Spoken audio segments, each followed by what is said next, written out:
Welcome everybody to the this meeting of the Hokitika Rating District Joint Committee meeting on a beautiful Hokitika day on the 27th of August 2025.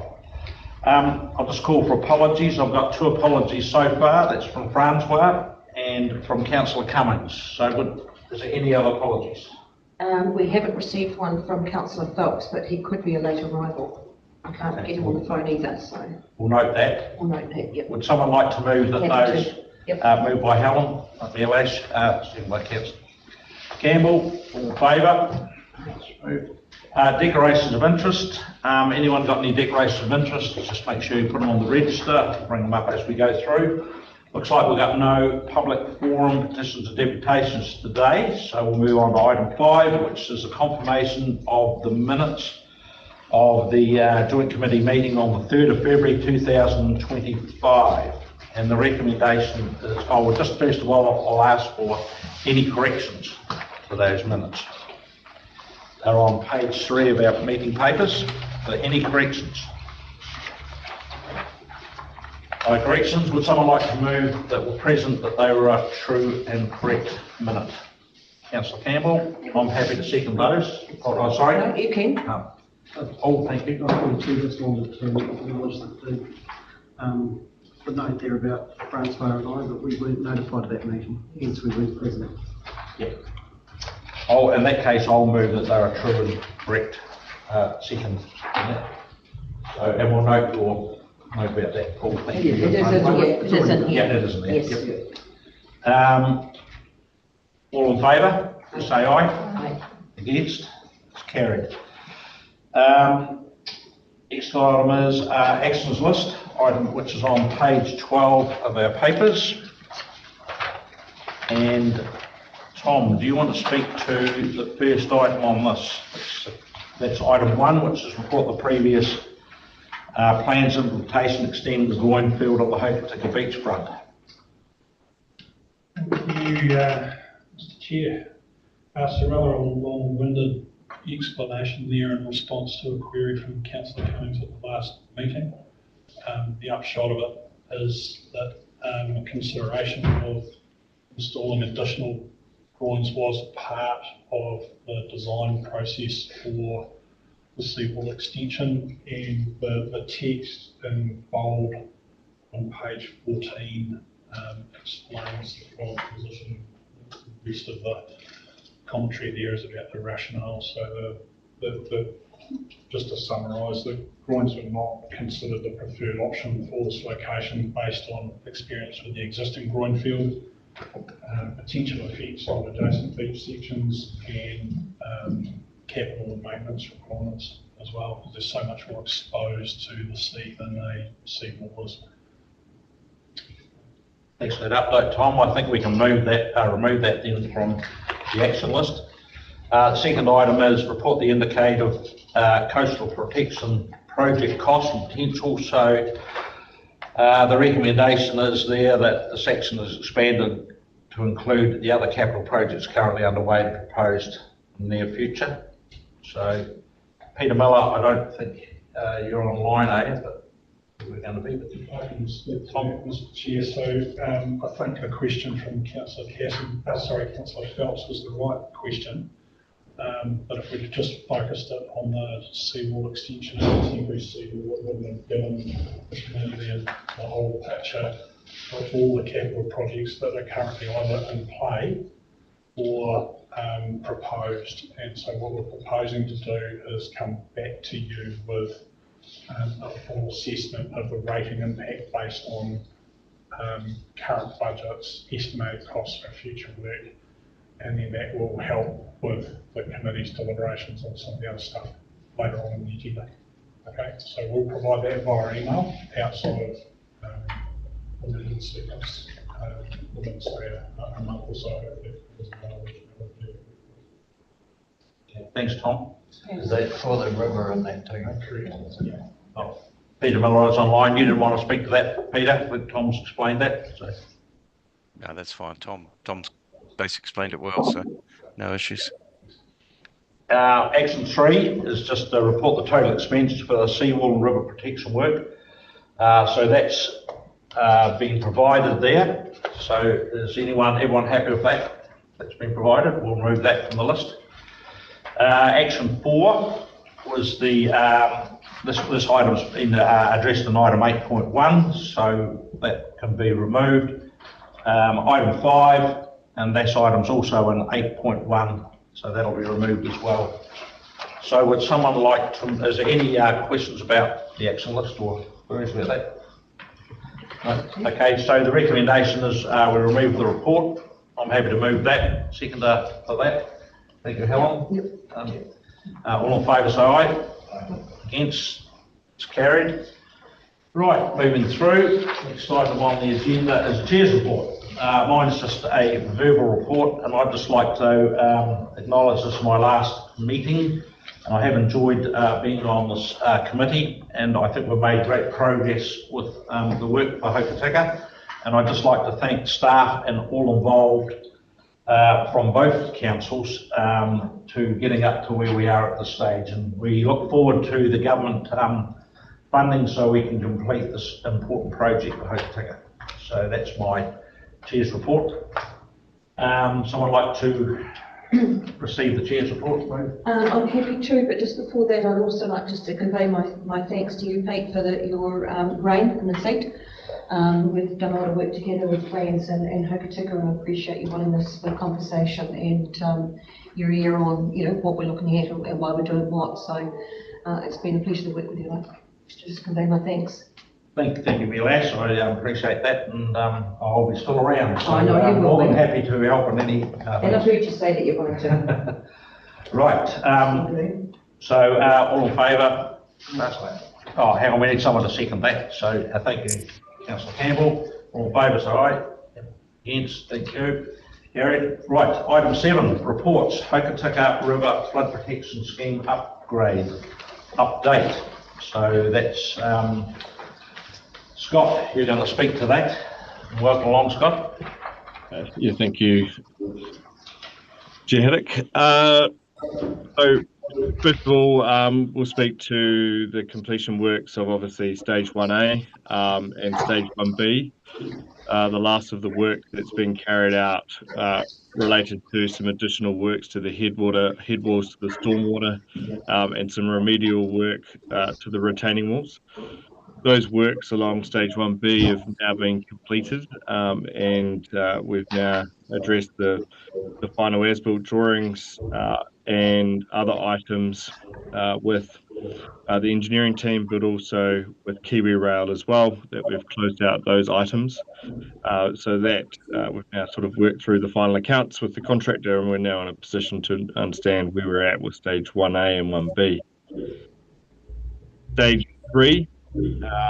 So we've been doing a number of works there, and last meeting we presented a couple of options with relation to the work from the State Highway Bridge down to Sunset Point. We've also been working around a suitability study there and the geotechnical items, and we've also identified that the rock armouring needs some repair there. So we've been in some discussions around changing our schedule to look at how we will do the repair to the rock armouring first before we can commence with either option 1 or option 2, noting that we also probably need some additional funding to complete the uplift works. What we have done is we've also gone out to the market for the civil engineering aspect of both the rock armouring and also what the cost would be to complete the design works for option 1 or option 2, and those tenders are due to close next Friday.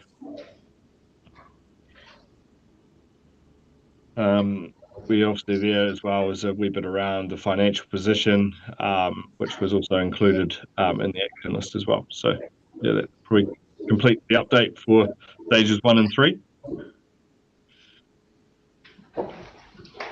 Mr. Chair, I'll speak in more detail to our strategy for stage 3 and stage 2 up at Canary in the next item.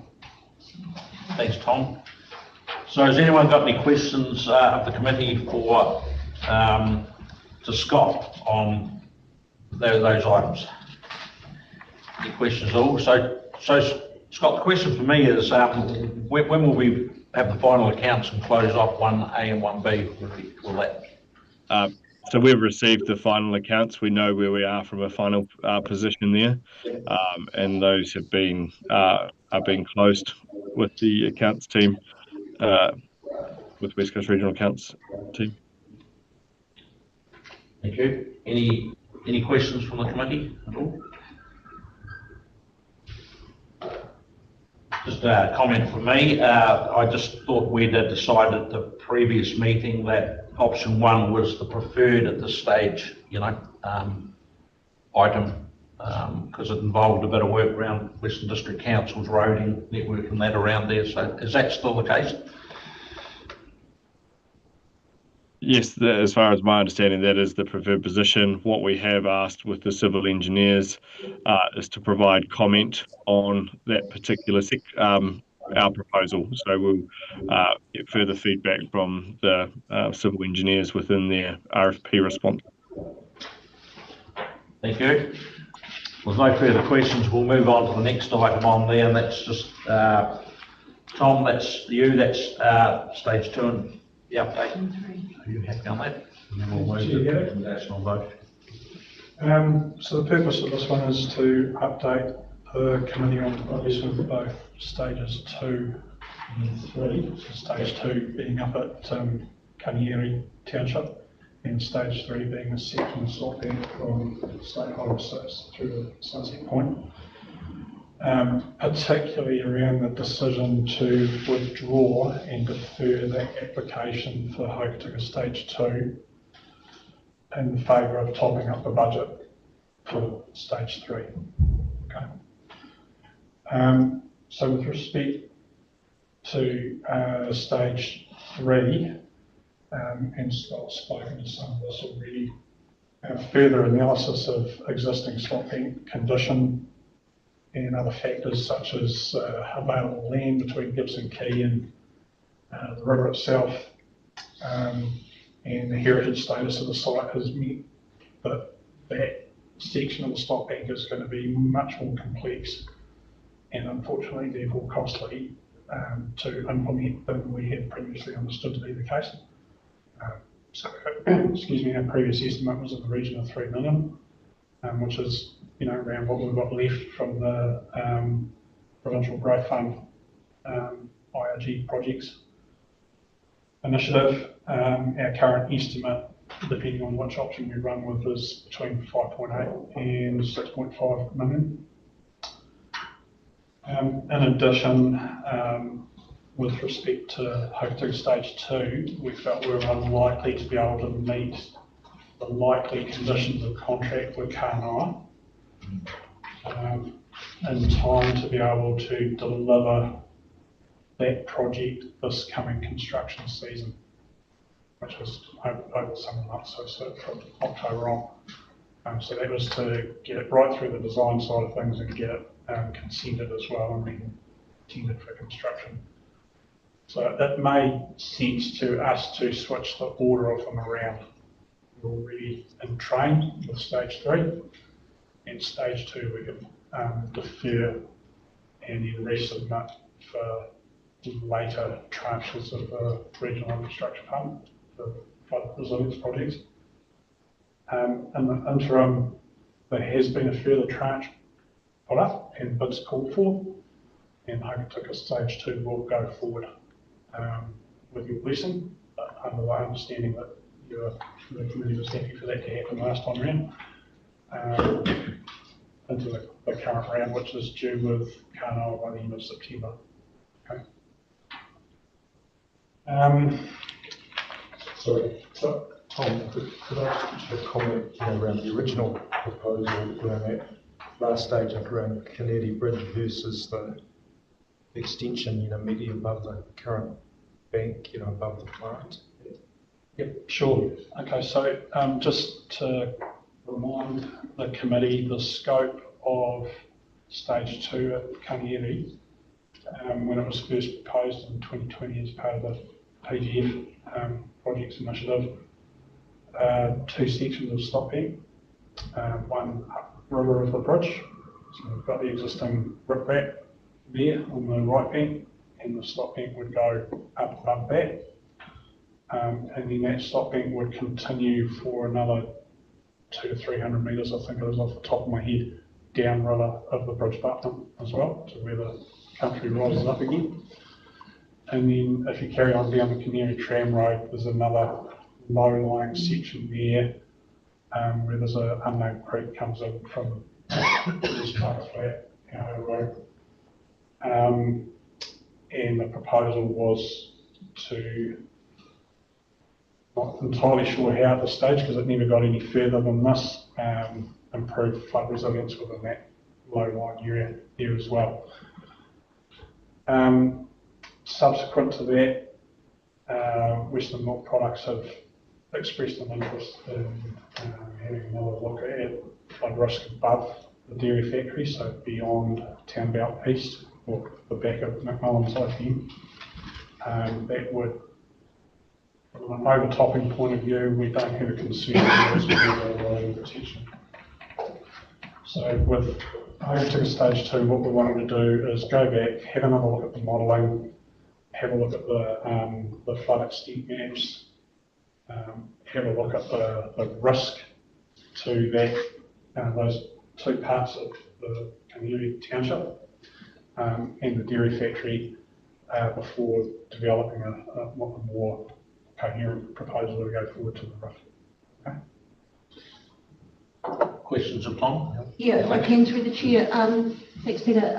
So, Tom, just because this is the trouble, isn't it? We're talking about conversations that are so far back, it is hard to, and I've been going back through my notes on this, because I'm just trying to think why we opted out of that bank above where the works currently start.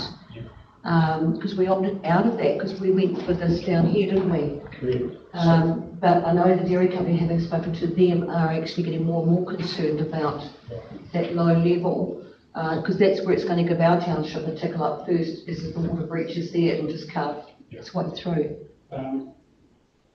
So I'll take it back a step. The original scope was stages 1 on the line here from dairy factory down. And then with the agreement of Western Milk Products, we added additional scope to that to extend it up past the dairy factory, and they contributed to that. Stage 2 up at Canary, and that's just as I just described it. And then stage 3 down here through to Sunset Point and the seawall extension. The project team very quickly discovered that there wasn't enough in the project budget to proceed with all 4 of those separate stages. After the money had been allocated to us. So there was agreement with the joint committee to defer stage 2 and reduce the scope for the Hokitika seawall extension down to just design and consent. And that's the 8 million, that's presented in the actions. Since then, we've progressed through stage 1 and we're looking to roll straight into stage 3. We now discovered that we don't have enough money to deliver full scope for stage 3.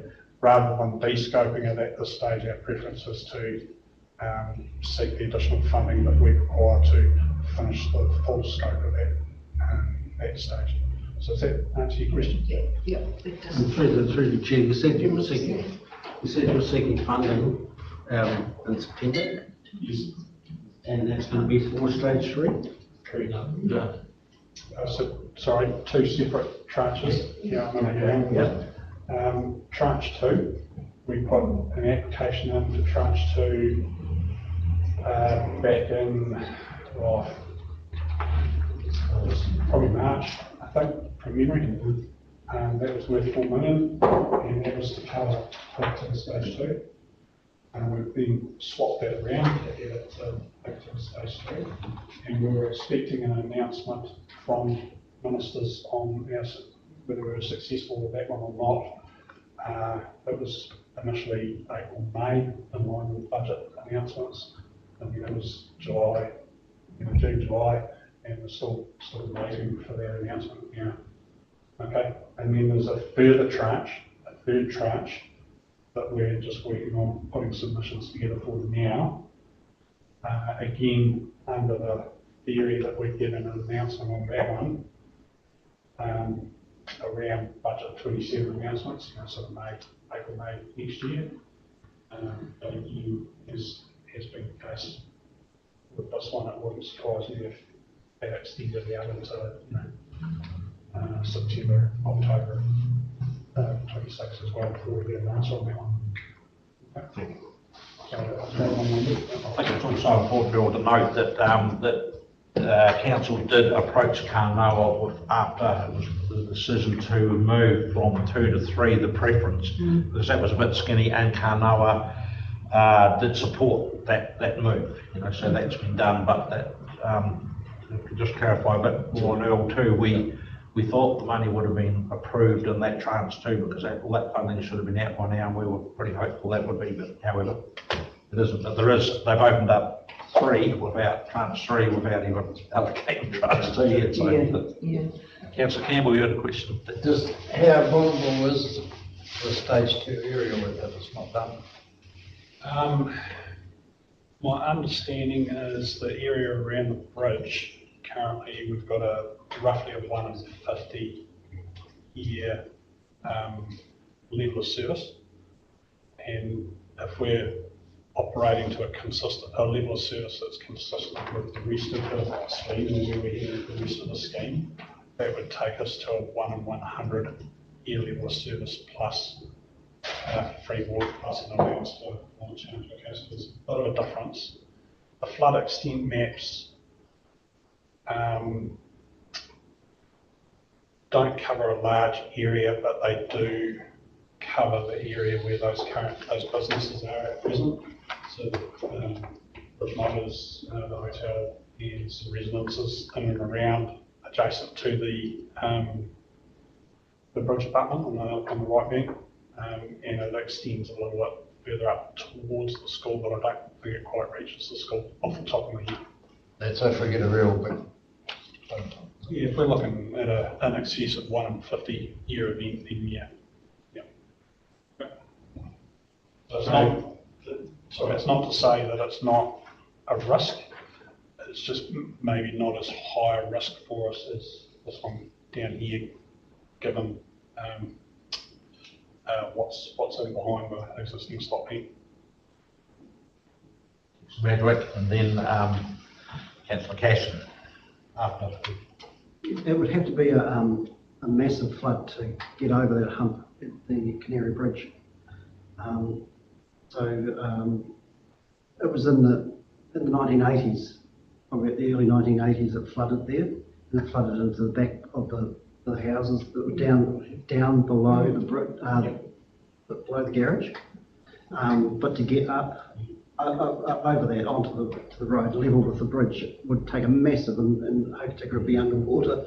So I don't think there's much risk there. I think the risk is really on that lower part of Canary. And as for the further downstream, I take it that creek you referred to, Tom, is Shenandoah Creek.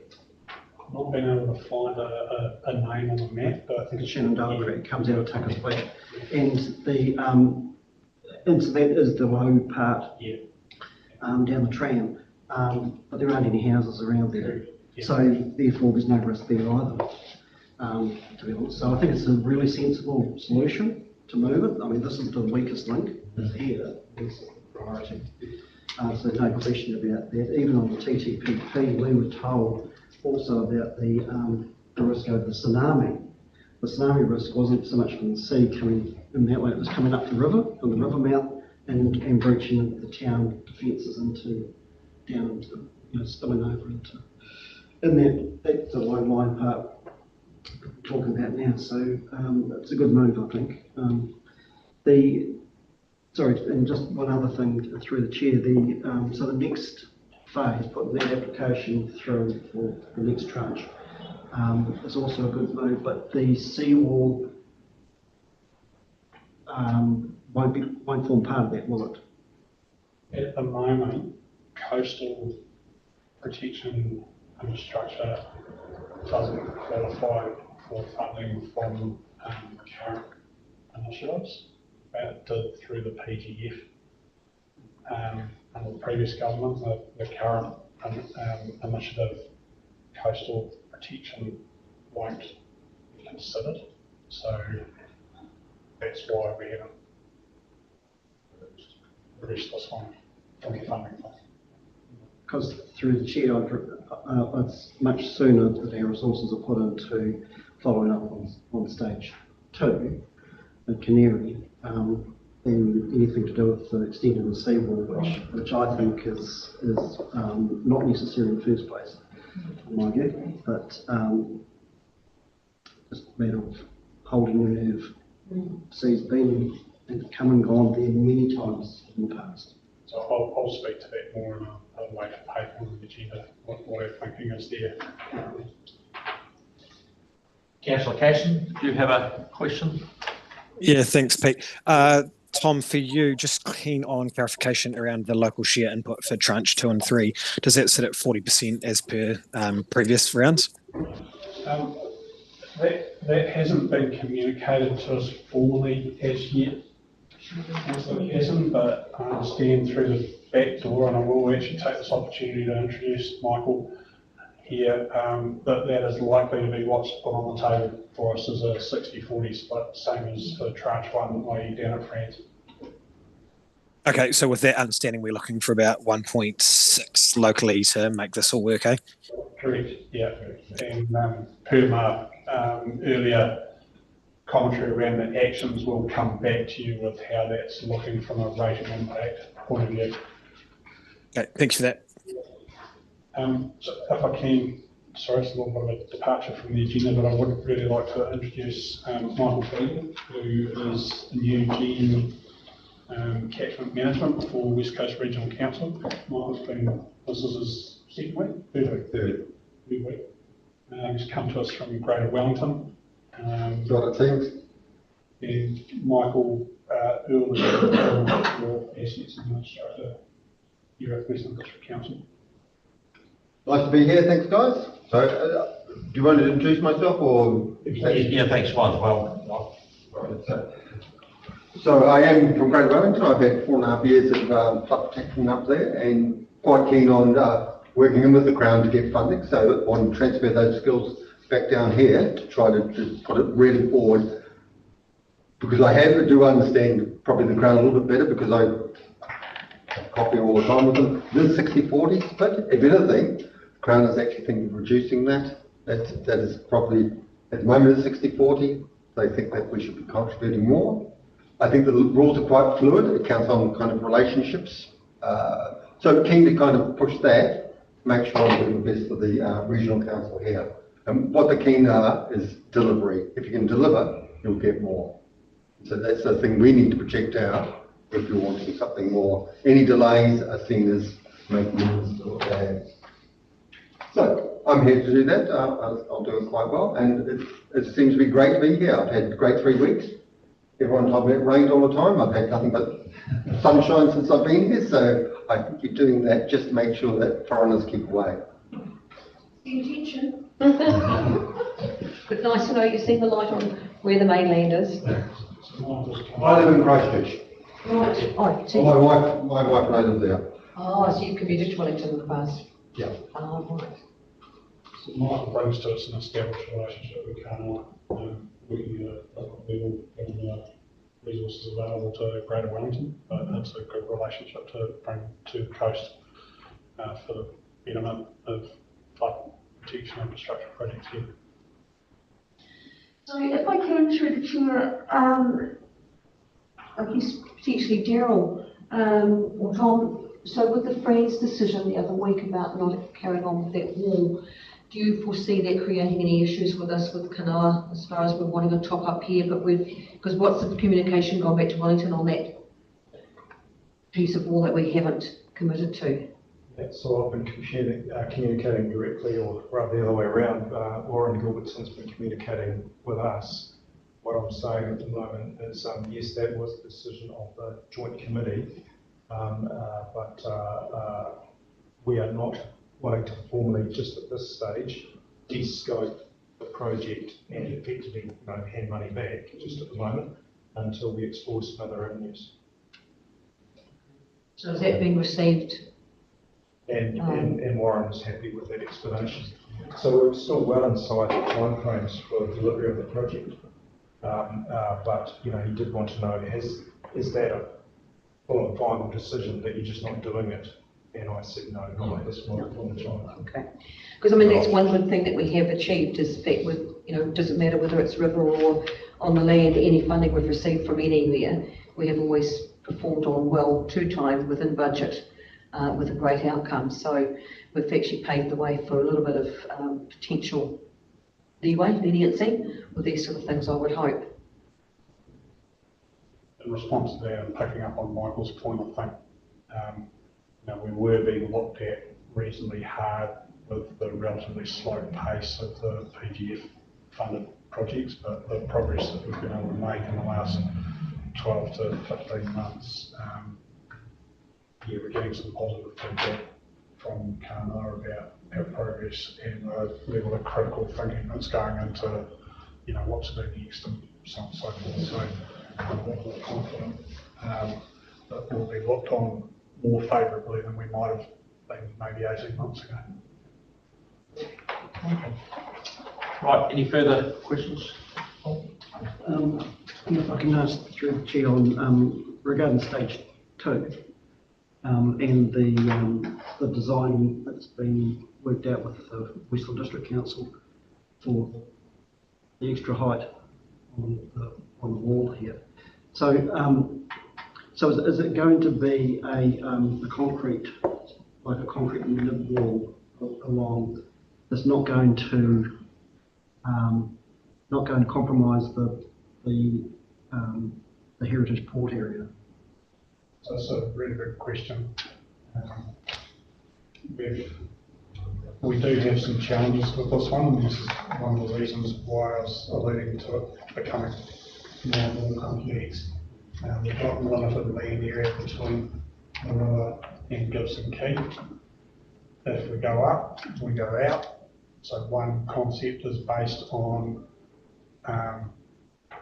more earthen stock bank than the other, and that concept would mean relocating the cul-de-sac opposite dock there, further out, allow the stock bank to go up and out, and then down beyond the boat ramp, it would mean going down the single lane between the boat ramp, so Weld Street and Weld Street, and the consequent implications for services, storm water, traffic management, so on and so forth. So at the moment, we believe that's the most useful option. Predominantly concrete flood wall to achieve that extra crest level. Concrete flood wall doesn't come without its challenges as well. From a variety of points. The other complicating factor is, yes, that's now a talking funeral site. It's local purpose reserve for heritage conservation purposes. So we're going to have to engage quite closely with Heritage New Zealand, District Council, and others as we work through the potential impact of what it is that's proposed at the moment on heritage patterns and so forth. So we've got concepts, there's nothing set in stone as yet. The concepts have gone out to market as, i.e. this is our trajectory that we want the new design consultant to have a really critical look at what's been proposed here, the feasibility of it, and then we'll work together to advance it from there and then getting into the consenting side of things as well. It's complex, and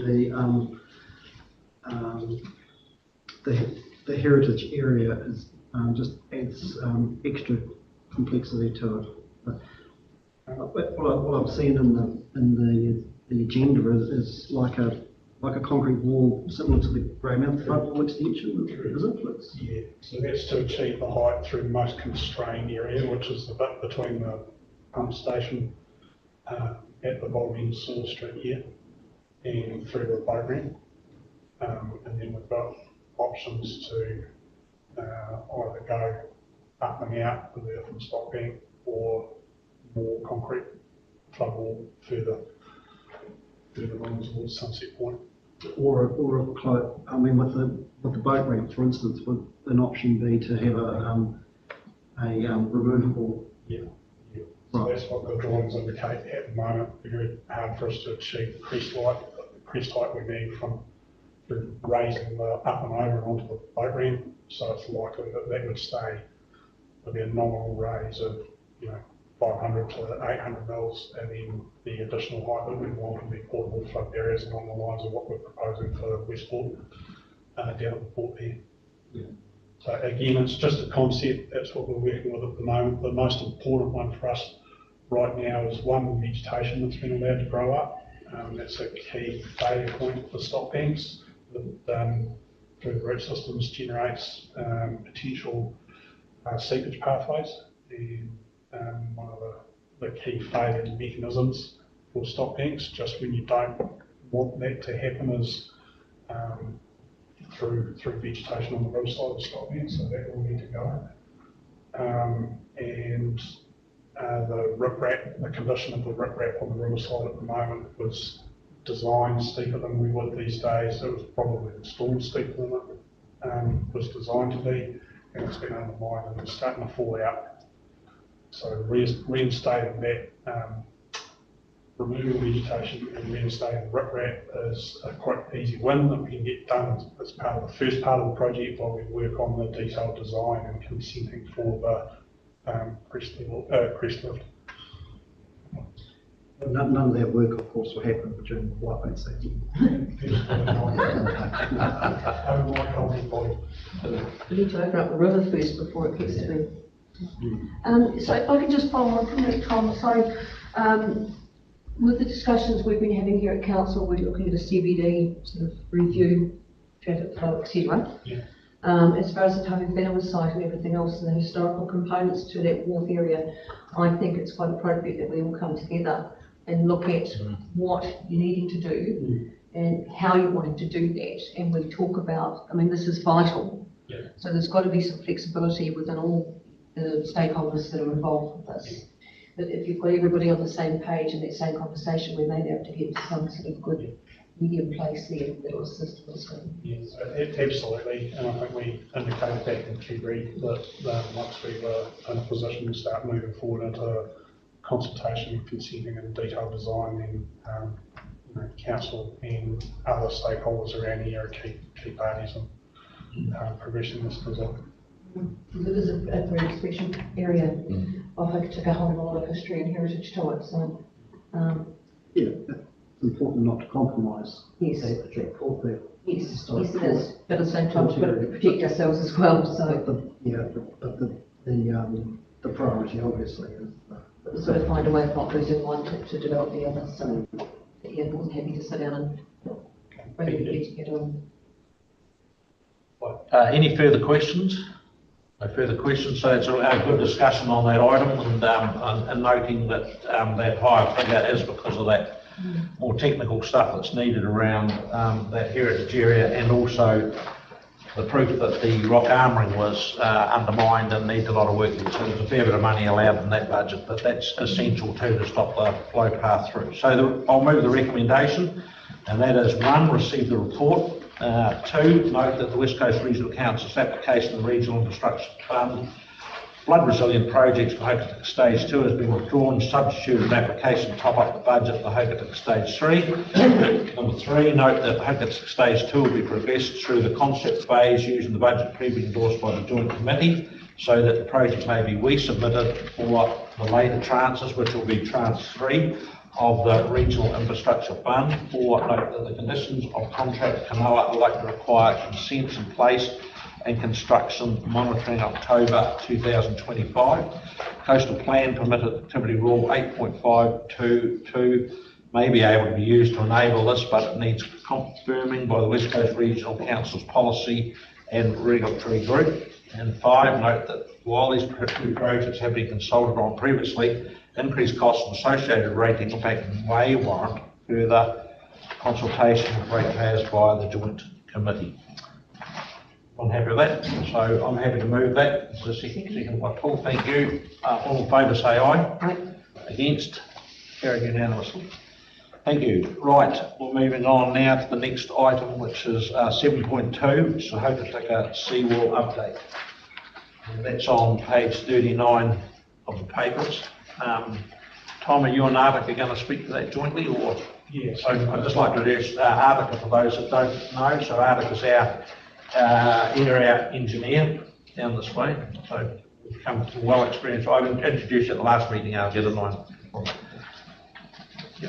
Thanks, Chair. So just, we're going to do this in 2 parts. Artica's going to speak to the work that we've been doing around the existing seawall. It's taken a bit of unpicking and unpacking for those of us that are new here, which is most of us, staff-wise. And then I'll go on to where we're at with the temporary seawall and the proposed seawall extension. So with the existing seawall, so here we go, on this one from some sectors, and the Hokitika Coastal Protection Alliance have been really helpful in bringing some of the history behind its initiation to our attention, and some of the what they see as issues with the seawall. I think it's fair to say that it's had a bit of a checkered history somehow or other. It was a West Coast Regional Council asset, but both consents were held by the District Council. Both those consents are now with the Regional Council, so that's appropriate as the asset owner. It's also fair to say that neither party was particularly good at complying with the conditions of consent, particularly around annual reporting. And so what Artica, or here before Artica and now Artica, have been focused on doing is trying to up our game on complying with those conditions of consent and digging into some of the commentary around the seawall's location as opposed to where it was intended to be, and so on and so forth. So that's what Artica is going to speak to. The presentation there.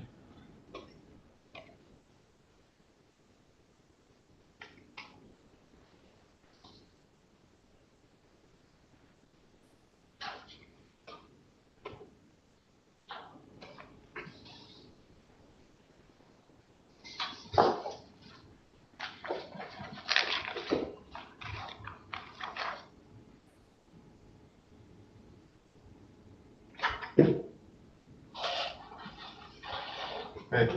Thanks, Tom, and thank you, Chair Head for the introduction. As for those that haven't met me, my name is Adhikar.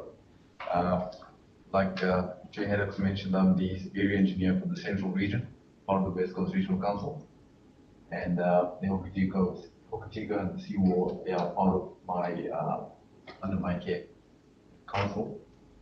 I've put together a little presentation to address some of the matters that Tom raised, particularly around the consenting and what we have discovered recently as of a detailed investigation that was commissioned to inform compliance reporting.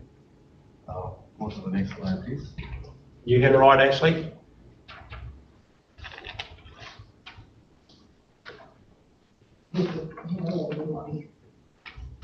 Take it that's in order.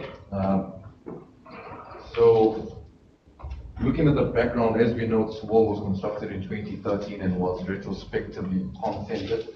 The 2 consents, as Tom mentioned, are now sitting with the West Coast Regional Council, and they have quite a lot of detail regarding their consenting requirements.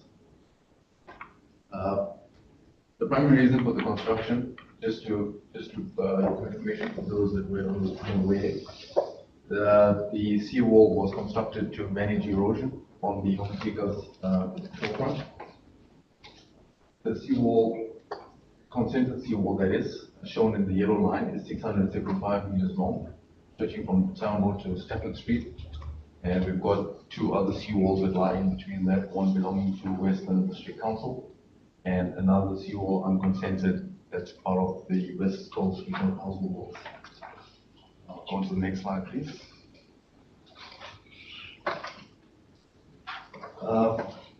Condition monitoring and compliance, as mentioned, is a requirement of the two resource consents. After assessing the consent condition requirements this year for this year's reporting, we came to the conclusion that it would be an undertaking best placed with a experienced coastal specialist and an independent view at that. And in that regard, Dr. Michael Ellis, who's the director of Ellis & Co, was engaged to put together the report in line with the prescriptions of the consents. So he brought in his independent expertise in coastal dynamics and previous experience assessing Hokitika coastal and similar protection work, so he has been familiar with the area. The key objectives that we were aiming for under this investigation was to assess the current condition of the wall, to provide an assessment of the coastal changes and the beach dynamics in the area, to evaluate the seawall functionality and with serving the intended purpose, and to provide recommendations for upgrade or maintenance. Next slide, please. So this slide gives us an overview of the current condition of the wall as per this report and informed by previous studies that were done on seawalls. The big outcomes were some of the armor rocks have broken down and shifted and have created gaps in the wall. And access pathways through the wall.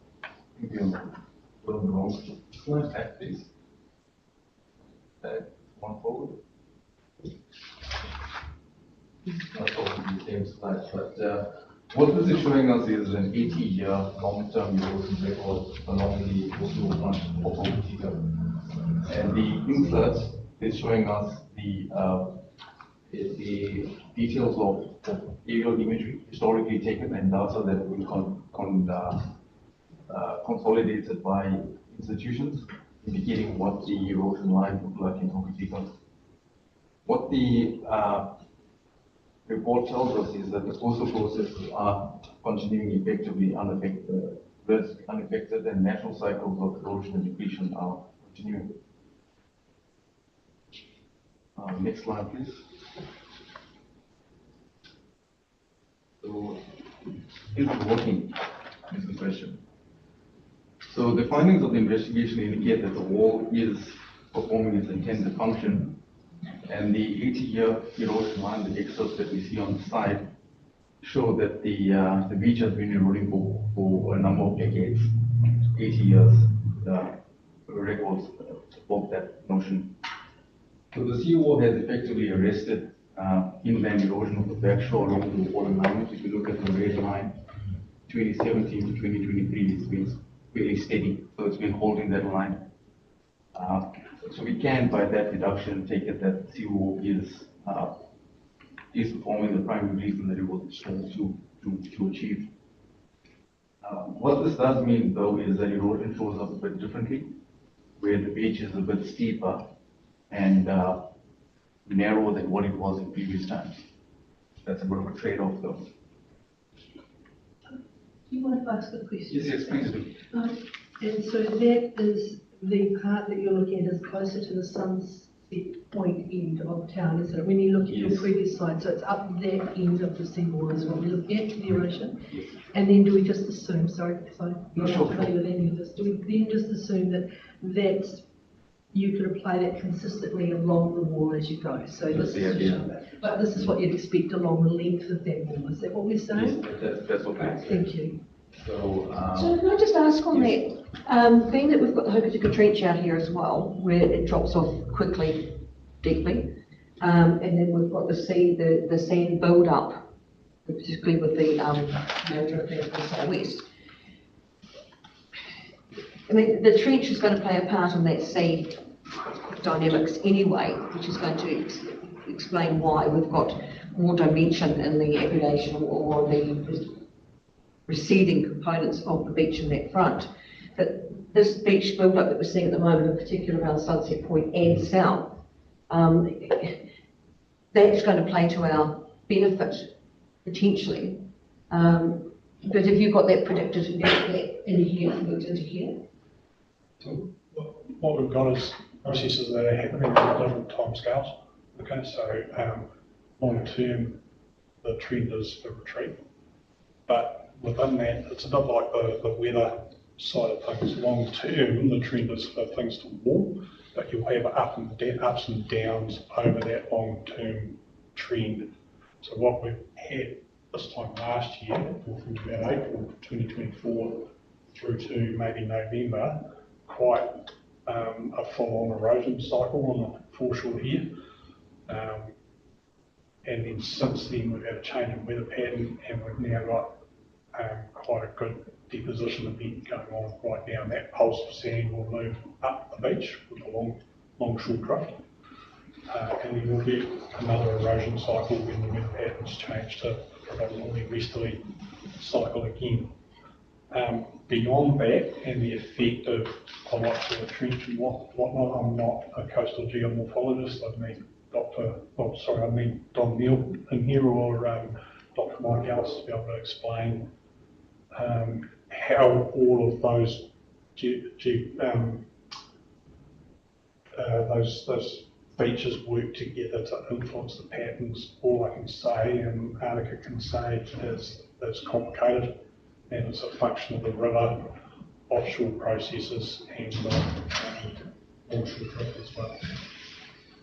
Prevailing conditions there as well. How that system functions. So it's difficult to know for certain how the system will perform. Best that we can do is look at historic information that's available, but that as well is, with climate change and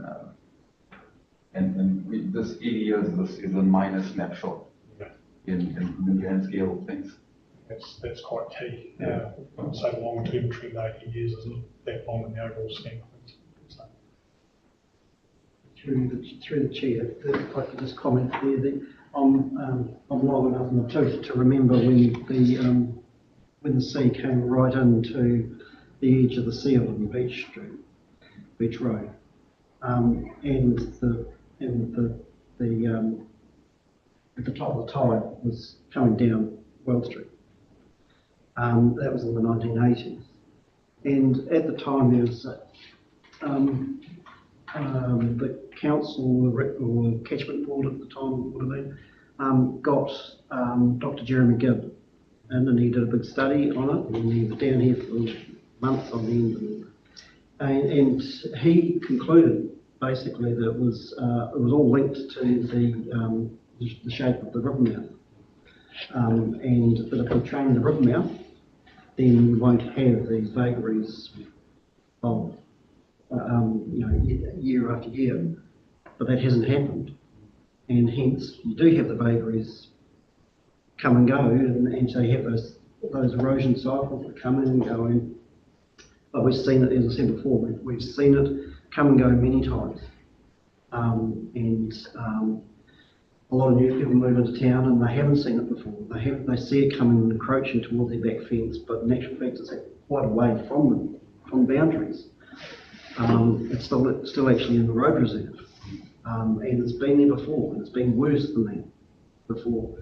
I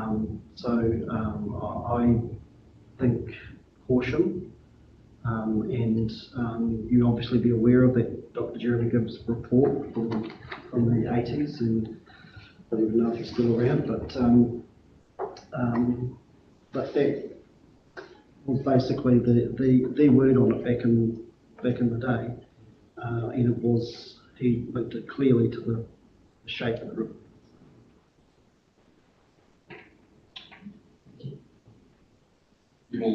That will play a dynamic as well, and the road market is changing its makeup and composition. So, yeah, but that's a good point, and thank you for putting that forward. So So yeah, the wall is doing what it ought to do, or what it's expected to do, but it won't be a full safeguard. And coastal infrastructure will always be a continual management sort of approach. We can move on to the next one, please. Beach monitoring program. So in line with the requirements of the consents, we have developed a beach monitoring program that consists of visual inspections as well as beach survey studies to try and give us an idea of what the situation and how the evolution of the beach is in response to the seawall. What we have done is we've extended the scope of the surveys and the inspections beyond just the consent of the seawall to give us as far reach of data as we can to have an idea of what the effects are over the entire Hokitika beach spectrum. The purple lines indicate the survey locations that we are currently setting up a standardized survey strategy.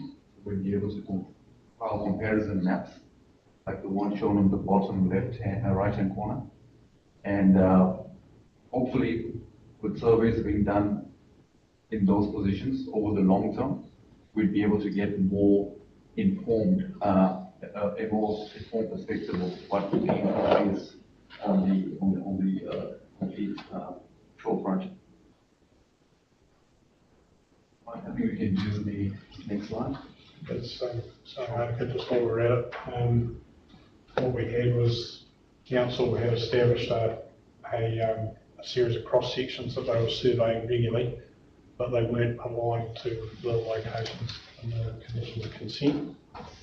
So we've now combined them together so that we've got a good record of the beach from top to tail and how that's evolving over time, which is sort of starting to touch on, I think, the question you're asking now, Ash. So we'll only ever be able to predict over a relatively short time frame what's going to happen. But as that database of information, survey stuff, keeps developing and articles with us for the next 10 years or so, and it's kind of tuned into, we'll have a better feel for what might be coming up over the next 2 years or something, as long as those pulses move through. Yeah. So, through the chair, those graphs are really wee to look at. I'm anticipating you're not expecting us to be able to read them, but what I'm reading from this is that those are the surveys that show you the difference between what you see the survey planner comparison, so you can view one at a different time frame, can you? So that you're going to get, so you're going to gather that information over a period of time, and that will give you a better idea across consent areas where things are actually happening. Is that what I'm taking from that? Yes, if we're having a negative outcome. So what that can actually tell us is the final details are essentially somewhat lost, especially with coastal infrastructure and a beach. It'll vary from time to time, day to day, month to month, and year to year. You might have a period where there's quite a bit of sand accretion, and then suddenly a month later you'll have it quite a bit out. Yeah. But what the intention of that schematic, and you are right, so you wouldn't be able to read those details. It was just an impression, but I can provide those actual surveys. You have them available if you ever need them. No, that's right. That's all I wanted to. But just to continue on to that, what that will alert us to is if there's any critical changes out there, and that'll be able to change it. And that's without consent areas, so that's all balanced up. Yeah, no, that's great. Thank you. And just that takes us on to the current condition as per the specialist report.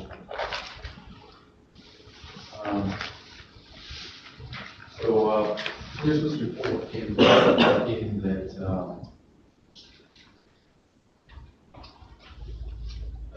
some rocks have broken down, and we have seen that on the upper crest, especially along the town edge.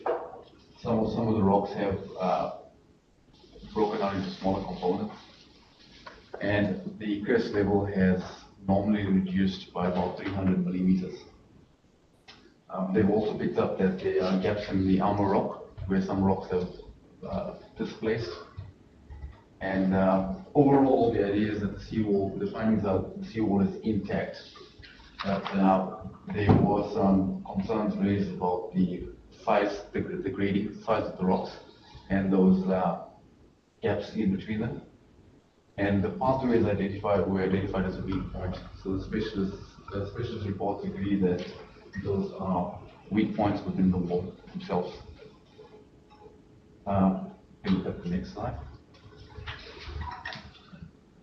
Recommended repair. So the maintenance recommendations has been restoring the crest height, the top of the primary rock armor, infilling gaps in the rock face, restoration of the original crest height by that 300 millimeters that I mentioned, and bolstering of the access paths. An interesting recommendation made as well was to consider landscaping and bund improvements in the promenade. Yeah, so, but yeah, so those were the recommendations.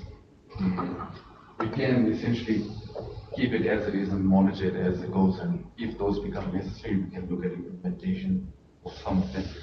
But we can, for the moment, I don't think it will be something that needs to be critically in place. Look at the next. At the moment, there's quite a bit of self-seeding native plants appearing through that whole area too, so nature will take care of that to some extent. So is that in the recreational part of the walkway? No, it's actually in the rocks. Yeah. So that's actually a negative for these seawall structures in the rocks, but it's essentially. It's at the very top, so it's not down on the front, it's at the top, but you can probably be encouraged to come back as such. Bit of weed killer. Well, the best outcome would be if the beach were to be grade enough over that rock structure and a dune were to take formation. That would be the most robust defense. So I don't see it as a bad thing. Stop people from taking the driftwood away because that helps to capture the sand and hold it there. Yeah, there's different views on it. Some of the opinion that the rocks help with dislodgement. Those wood with dislodgement of the rock. But again, it's what's happening on the ground and what we can see, and we're not seeing any major issues with it. So I think it's performing decently for the moment. Look at the next one. So last slide, folks. The next one is this one. Did you want to speak, Tom? No. So just to provide an idea of what the cost involved to maintain this wall as per the recommendations might be, I estimated that we need $70,000 as the top end, and that should comfortably cover any maintenance works that needs to be done. We had $40,000 that was not expended, that was allocated to maintenance but not utilized in the 24-25 financial year.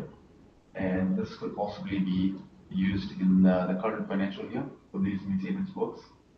But that figure that I put down, 70, is just an estimate for now that I'm comfortable with, but we need to confirm it a little more detailed investigation and scope definition. That brings to an end the presentation on the seawall. I think we've walked through quite a few of the questions, but if there are any more, we'd be glad to take them. Through the chair, so the retrieval of the buried rock, is that going to be the old groins? No, rock that's been displayed off the rock. Off the seawall. The old groins remain, yes, and will just stay there doing some function, presumably. These beaches are left, so they appear to be trapping sediment.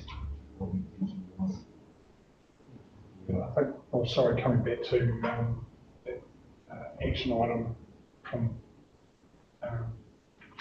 Cummings that responded to earlier, the southern three don't appear to be having much effect. In fact, the Weld Street one, I haven't seen that one for quite some time, it's well buried. And then the only one that is working as groins are intended to work is the northern one at Richards Drive.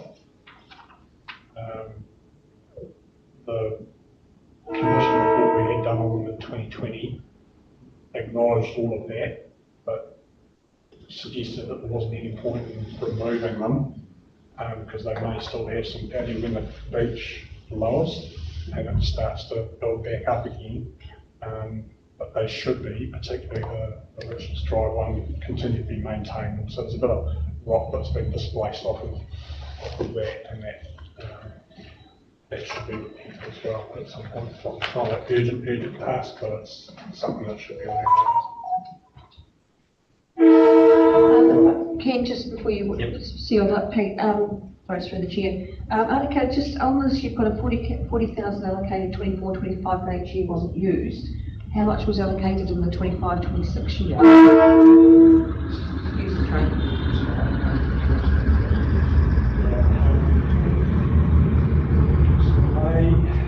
The targeted budget for operating and maintenance has been working. I don't know, I can't tell you what the origin of that budget is, whether it was based on the definitive work program. Basically what we're working with is a budget envelope, and we've come to an AGM like we did in February, and we go, okay, this is what you had last year, we might recommend you pop it up a bit like this to cover that, and so on, so forth, and we added 1% to it to account for the new assets that we're putting up. I think from memory for operating and maintenance only, your budget for this year is in the region of $160,000, $170,000. I have to double check that, so don't quote me. We didn't expend all of your budget from last financial year, so that will include that 30,000, so that's all into your prudent reserve. Your prudent reserve is building. So really what Mark is saying here is with a budget of, for this current financial year, of $160,000, we can use, say, 70 of that to do some maintenance work on the seawall here, and we didn't just spend all your budget from last year, so that reserve was coming in as well if we need it for any other work that needs to happen over the financial year as well. Right. Okay. Hey, I thank you, Attica, for that report. That's very good, and I think that's just normal weathering. What's happened, that wall's been in for a fair while now, and that rock will break down over a period just with weathering, and also we just get consolidation and cracking. So, from my point of view, I think it's really important that we build up its crest reinstatement and get that rock fixed up, all those bits and pieces. It's a small sum of money, but you let the cat out of the bag to speak. She's the season, so I think it's really important that goes. But there's no further questions of Attica. Thank you for that. The recommendation is we receive with that report. But I just happy to move that, Alex. Seconded by Councillor Campbell. All in favour? All right. Against? That's carried. You don't need a recommendation from this committee. You're just going to get on and do that work anyway, aren't you? It's part of the maintenance of that. Okay. Righto. Tom will go on to the next item, 7.6, and that's the Hokitika. Thank you, Attica, for that. Thank you. Hokitika Seawall Extension Project update. Thank you. Yeah, can I just, before we do, just to get some clarifications, so we've just talked about planting at the top of the bank. So stop bank, I'm sorry, I'm just touching, Mark just brought up a good question. So we've got the stop wall here, we've got the land here. So the planting on that terra firma, not the rock, but the terra firma, that falls under our jurisdiction. I think that's worth a conversation with you guys. The terms of reference refers, and we're looking to, actually maybe we hold that one until we get to the terms of reference item, because that does come up. Yep. Okay. Yep. We'll hold that over then. Yep. Right, fine. Thanks, Tom. Right, Tom, do you just want to speak to this, because we're not moving any motions, just to receive? You want to just give us an update on it first?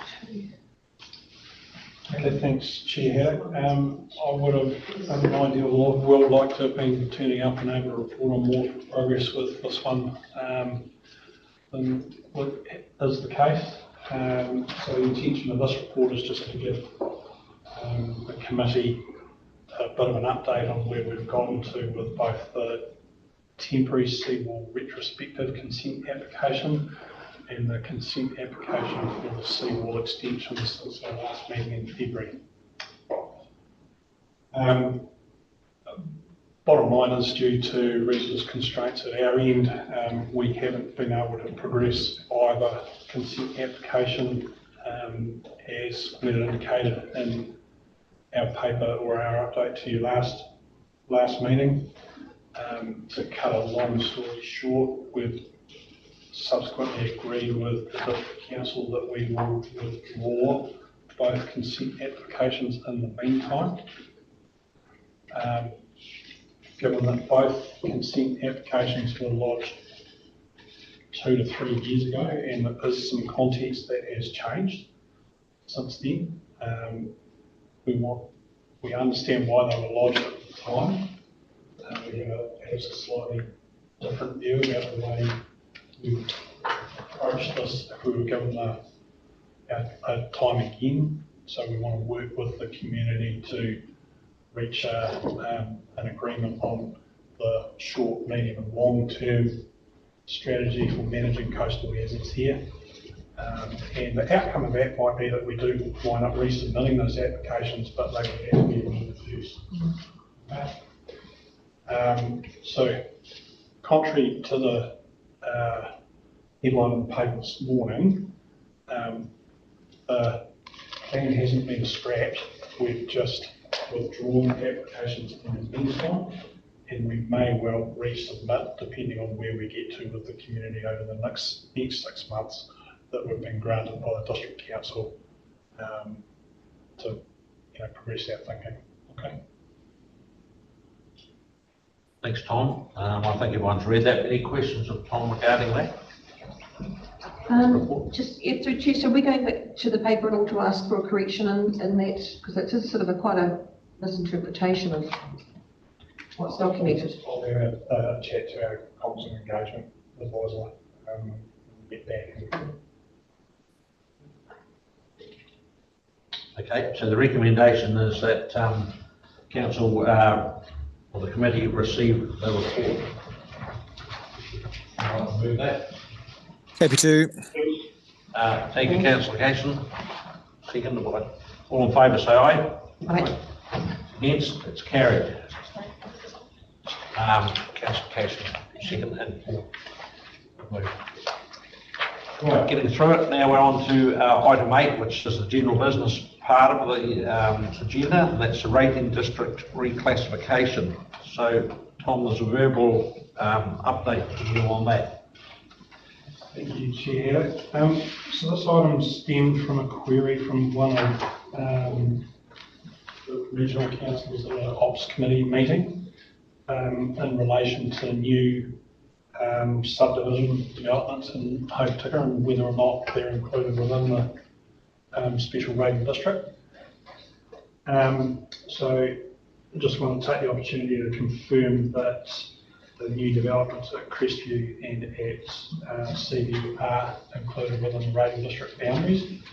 However, there are some areas that perhaps don't receive direct benefit, but definitely indirect benefit, and so the likes of Brickfield, Ballarat, and the residential area on Lake Canary Road are outside of the rating district boundary.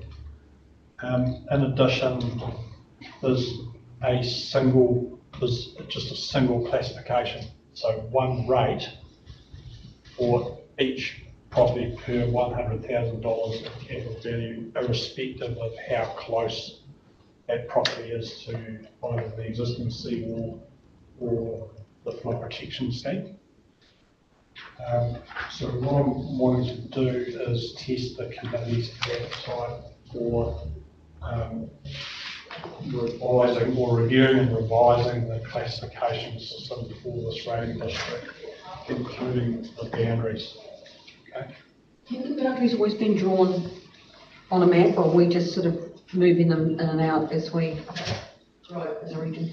I can't speak to how that was approached previously. So when the seawall rating district was established in 2013, and how it was extended when the flood protection scheme was proposed for an upgrade in 2020. We're going through an exercise with Westport at the moment where we've established a new rating district, and we've brought in an expert from this area. I'll get Darryl to talk to this maybe because he's got a bit more to do with it than me. But what that individual is coming up with is, yes, more complex, but fairer way of attributing benefit to different parts of the rating district based on the amount of benefit that they get from the scheme. And that could extend to a small but targeted rate over a much wider geographical area. So say north of Westport right through to Sedenville, because Sedenville comes to Westport to get their groceries. Okay, so they're not protected by the flood protection scheme, or their own properties aren't protected by the flood protection scheme, but they do derive benefit from that scheme because they can get to the supermarket, so on and so forth. So there's a number of ways that we can skin this cat if a committee's minded to progress with it. We do have a rating district review in year 3 of our LTP, which is intended to consider a whole range of issues around how we set up and operate our rating districts. And that may be an opportunity to look at a proposal like that for Hokitika as part of that review, or we could look at a one-off. I'm not really looking for an answer on that one at the moment. It's just more a testing of the waters with members for a review of that current classification system, given the amount of development we've got going on here, 1, residential, but 2, also with the scheme itself, the increase in capital costs spreading all over. I guess you're actually just testing the waters here, but that's going to have to be a paper that's going to have to come to this committee, but at least you give us an update. But if I could just speak to what happens in Greymouth, the net's been cast quite wide to capture a lot of people, which means it actually drops the rate down. It is on the capital value per $100,000, but for those that know, it almost goes out to the Terramacau Bridge because it's in the south, it includes Cobden around there. So it captures the whole lot, and even if there's no A and B, they're all on the same rating because everyone gets the benefit of going to the town and use the facilities in the centre CBD. So that's the benefit of it. But I know in Westport they're looking at another option that perhaps there's different classes, but that's a conversation that's got to happen with the community, I think. But you know, the problem is what you've got here is you've got certain areas. I know they're built up on the hill, mate, but they're not contributing anything, and that's that then is falling on a lot of the ratepayers a bit harder, whereas everyone gets the benefit of the protection from the town and that. So I don't know what the committee want to do, but that's my comments. I think it needs a bit of serious thought. Through the chair, would that mean that the people that currently have a targeted rate for that project would get reduced rates and it would be spread wider? Conversely, it could go up depending on the proximity to the. Yeah. Okay. So your proximity, you're saying your proximity, sorry Paul, your proximity to protection work being done, but then take Seaview for example, up on the hill elevated, you know, they'd argue back and say, well, we're not at risk, but we're paying more. So. We'll hand over to Darryl in a moment, but the theory is that, say for example, the lower lying area below the terrace, you know, from Casquare out towards the river, that would pay more because it gets per 100,000 because it gets more benefit from the scheme than say Seaview would. because the benefit is not direct, their properties aren't directly protected. It's an indirect benefit, i.e. plus the In town, yep. So you have different classes of rate, it might be. Well, it's no different to the normal rates, is it, that we do? I mean, it's you people say, well, I don't get rubbish and I've got my own water, but it's the benefit of using all the roads and the services that are there and being able to come into town and get what they need, isn't it? It's yeah, you're damned if you do and damned if you don't, whichever way you look at it and whichever way you work it. Chair, you also got another road scheme for the south side of the river too, haven't you? You have, yeah. Yep. So you wrote them in and was a beneficiary of the beneficiary. Actually, you have a comment after Councillor Campbell. Sorry. Yeah, I did. I guess 10 cents worth for what it's worth.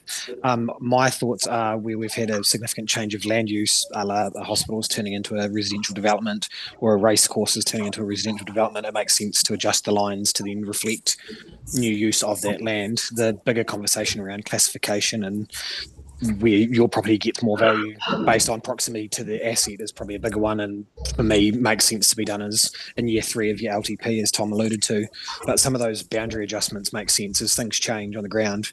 We should keep up with them so the burden is shared across everyone that lives in the area. Thanks, Ashley. Yeah, no, good comment. Just moving out of that, there is a car in the car park or somewhere down here. It's a Ford Ranger QBU 595. It's blocking access. Has anyone at this meeting got that vehicle? I'm way down the road. But apparently it's been moved. If that's your number plate. Oh, I have no idea what my number plate is. How long? I was going to say, is it yours when I saw what it was? If it is, Well, I don't know what my number. I don't know what it is. Yeah. Okay, so what's the consensus of the meeting here then, Paul? Do you want to... I don't know about the consensus, but I just wanted to comment on it, please, Chair. I remember there was a big discussion about this at the time, but in the end it landed on, and it was 3 strong personalities, I might add. It landed on 1 for all and all for one, and that's the way it was.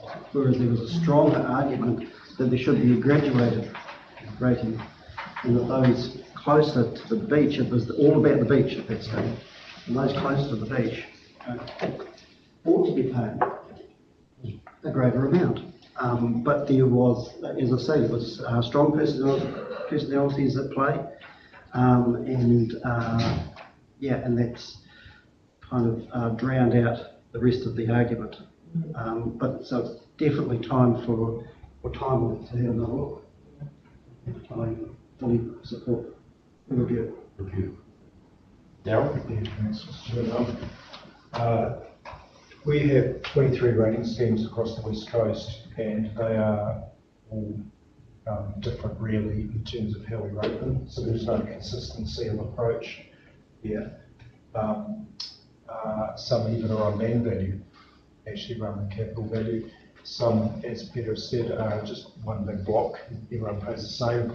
And you go down to France, we've got two classes down there, and then we go to Wanganui. I mean, in Wanganui we've got 4 or 5 based on benefit classes. The ones at France and the ones at Wanganui were actually carried out in the early days by a profession called a classifier.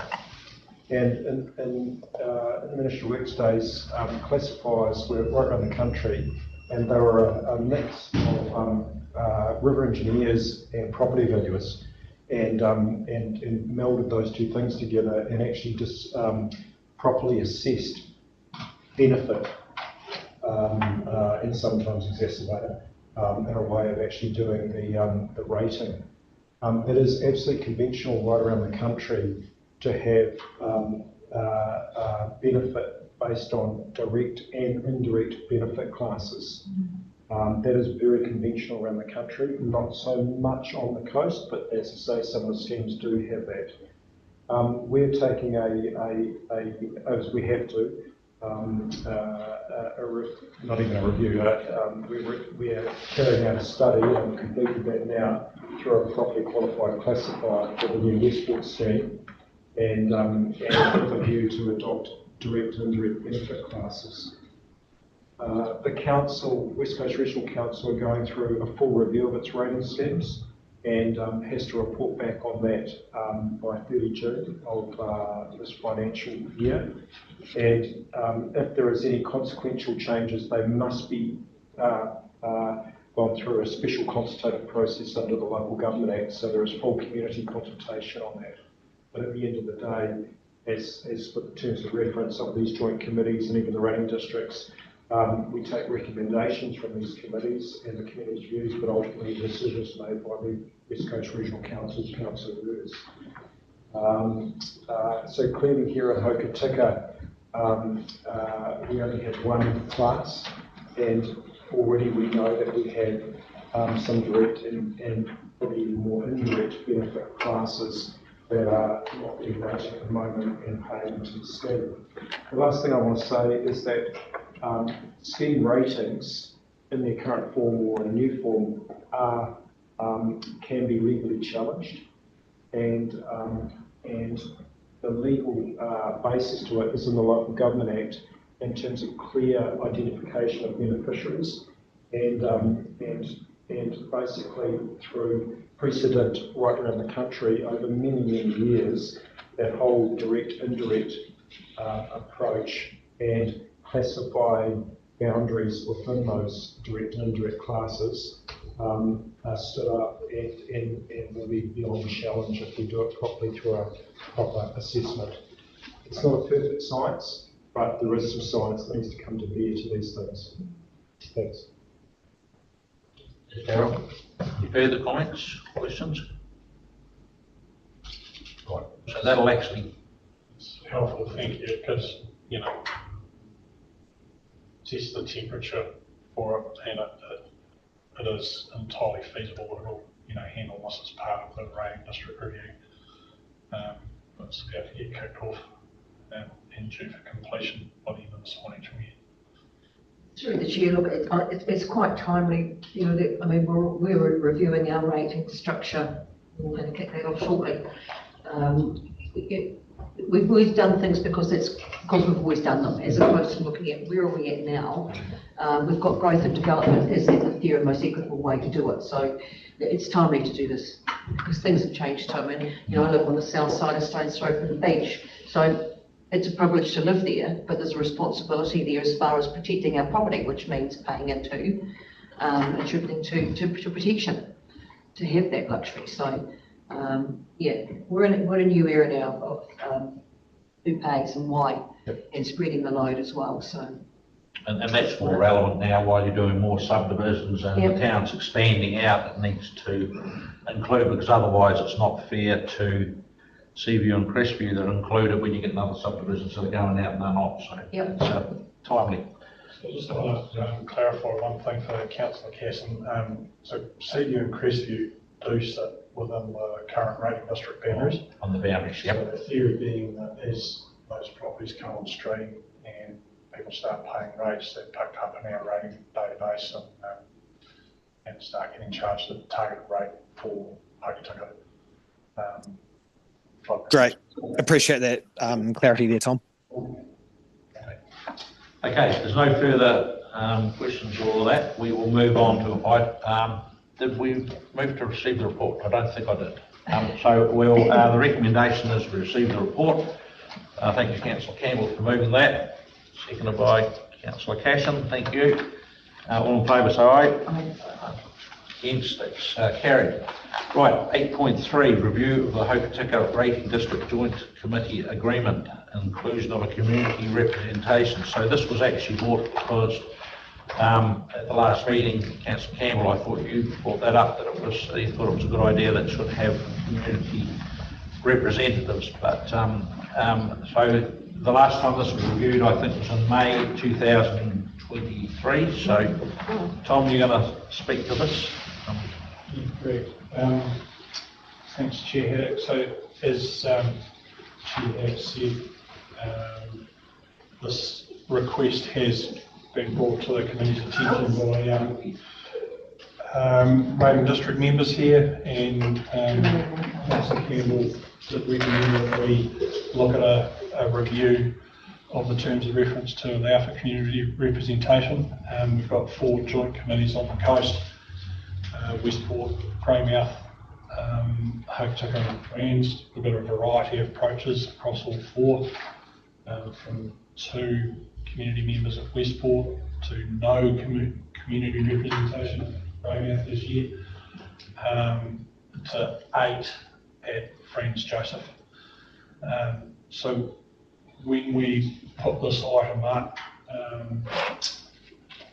it was in response to Councillor Campbell's request. So proposing that we review the Raven District Joint Agreement to include 2 representatives, and one of whom would require one to be part of the quorum of the committee as well. So that's consistent with how we've set Westport up, and it's very similar to Friends, noting that Friends has got 8 rather than 2. So if the committee is minded to progress this, then we'd finalise the agreement and take it to the respective councils, or have it taken to the respective councils for adoption, and we would then run a nomination process. But we wouldn't do that until after the local body elections, because we'll have a new joint committee at that point too. Okay. Thanks, Tom. From my point of view, I have sort of argued this, or not discussed this with people about it, but just remembering the elected members on this committee, you know, like we are elected, Andy and myself are representing the same as Councillor Phelps and Councillor Cash and yourself, Mayor Fish, are the local elected representatives on it, but it is also good, I guess, to have a voice from the community. But I think too, and we've got our iwi representatives, but I think it's really important to have 2, you know, community ones. So they won't be a financial aid, but they will be representative, but split up outside voice. But that's my point of view. I think it would be probably healthy, but and I like that. But that's me, and I open up to discussion or viewpoints. I'm fully supportive of it as well. Kirsten, thank you. You support it. Paul, what are your views on? I'm ambivalent about it, really.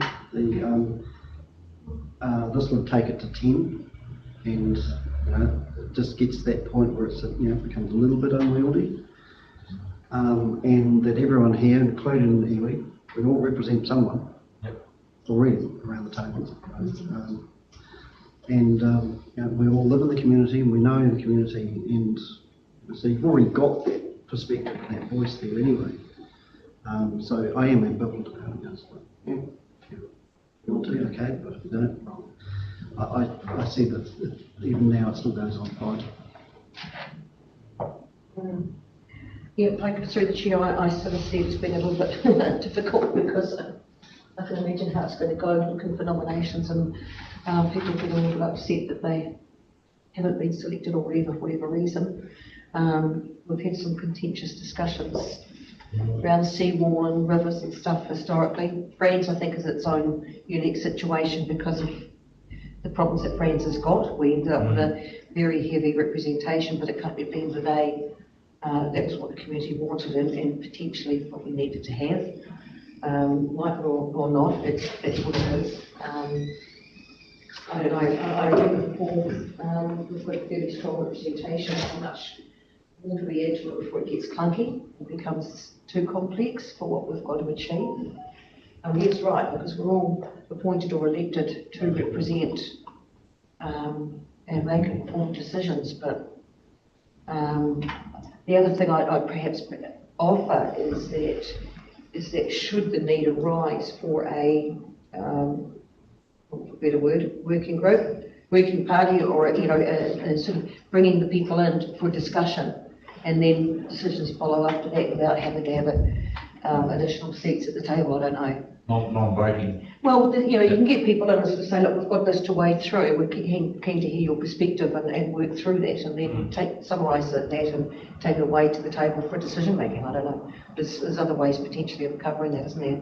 But if you've got that sort of representation at not every joint, but if you've got that, you haven't got that sort of representation at all RIF committees anyway, have you? Just the joint ones.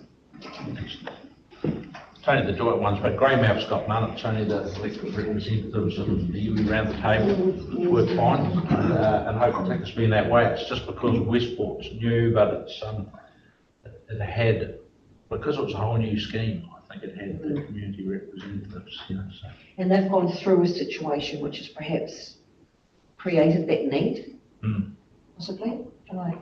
Through the chair, I mean, as you say, the Greymouth committee got along, got the job done. I wouldn't say incredibly well. There's been a bit of argy-bargy along the way because it's just the two councillors butting heads. But there's precedent there already that the Greymouth hasn't opened up to the representation. Friends, as you said, Friends is a different scenario because it needed that broader community perspective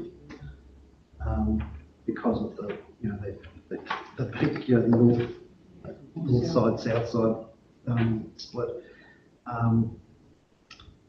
Here, I also agree with the Mayor, Ash, that there'd also be the difficulty of you throw out the net and who knows who you're going to catch from that, and then you've got to make a decision.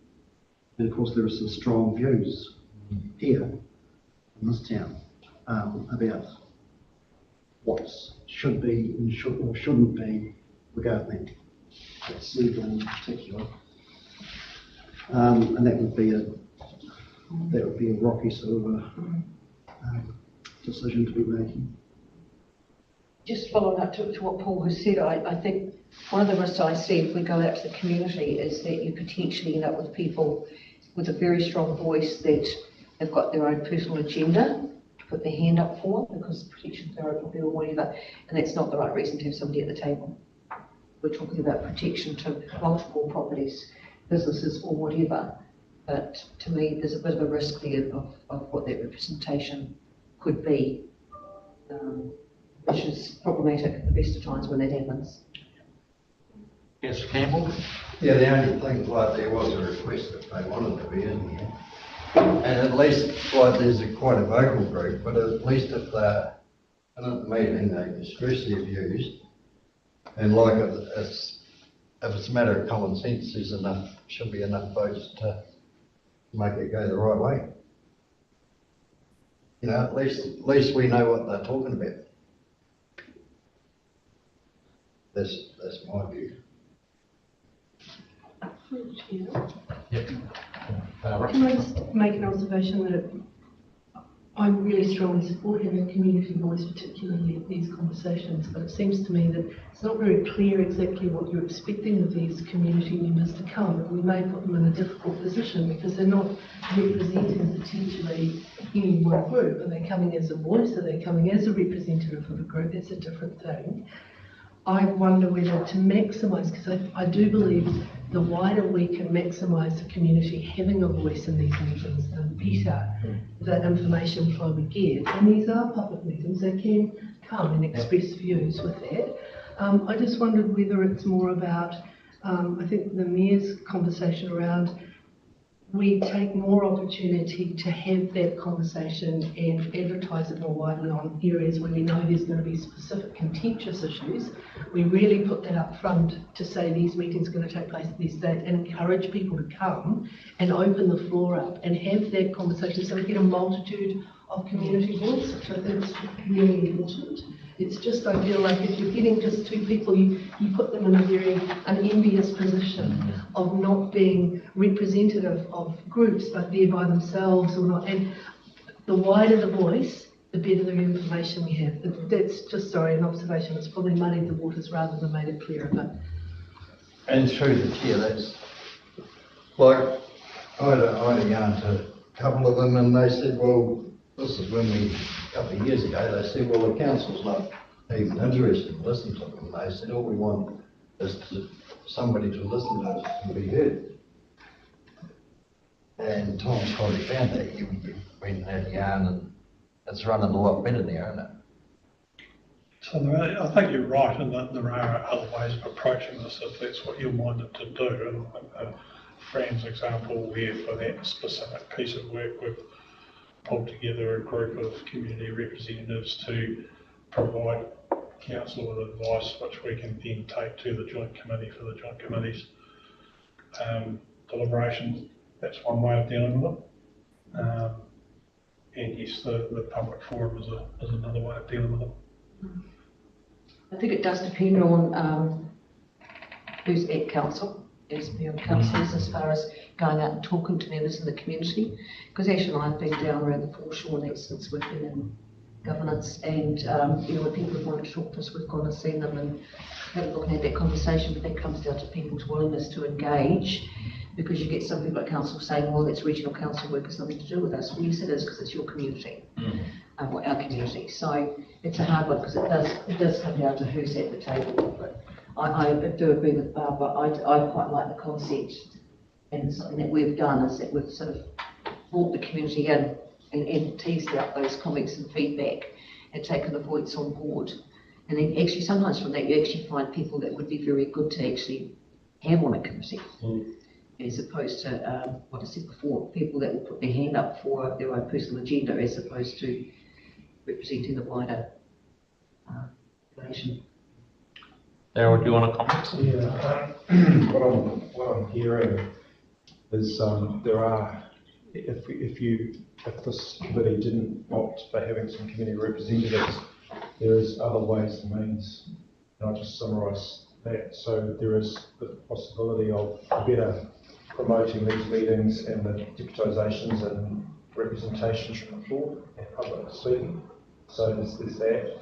There is always the opportunity for, you know, drop-in sessions, you know, of community to work through some things like that, you know. When we do resource consents, there's the more formal consultation, which we're going to have to go through again as part of the consent applications, especially for the seawall. So there's formal consultation around that. And then also, if this joint committee and the regional council wants to do anything that takes decisions through our significance policy in terms of value, or, you know, things for the flood walls or rating scheme reviews and things that we're discussing today, that takes you to the special consultative process under the Local Government Act, which informs the annual plans. So there is a lot of touch points that we have to use right now, or could use more fully into the future if you didn't want to have community representation. Yeah, and the yeah, I mean, that summarises it quite well. There are other options. The Councillor Campbell's right when he says that the Seawall group didn't get much traction previously, and in fact they didn't get listened to at all. And I have a lot of sympathy with their position, but strong personalities again overwhelmed things, and hence they were just brushed aside. So that's why they felt undervalued and with the most at risk. So, but there are ways to manage that, and I think that's a better way to do it. And I've known we look at that rather than all the membership.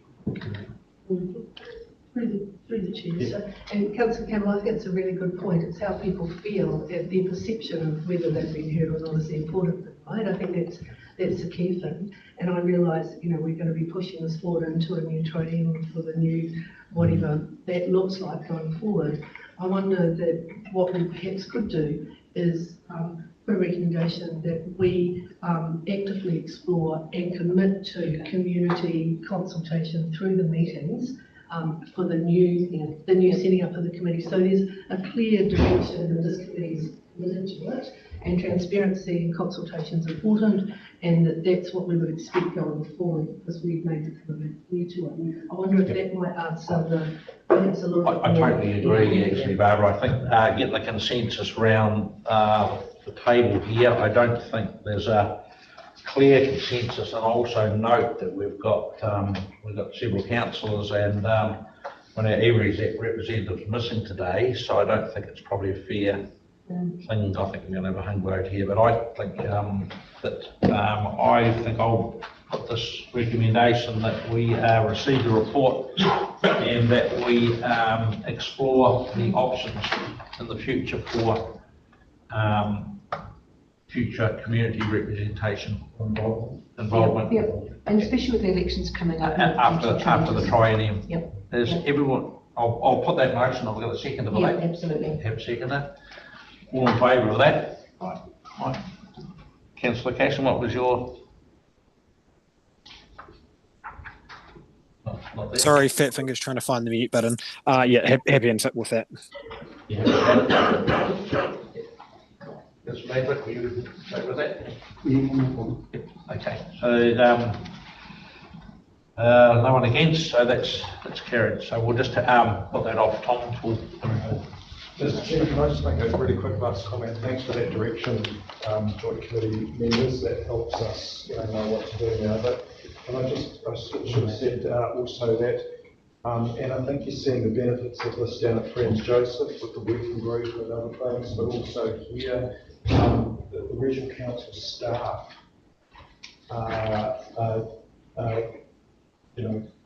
really picking up their interaction with community members as well. And I think you're seeing the benefits of that, right? So with the regional council, what I'd say is a bit of a hiatus,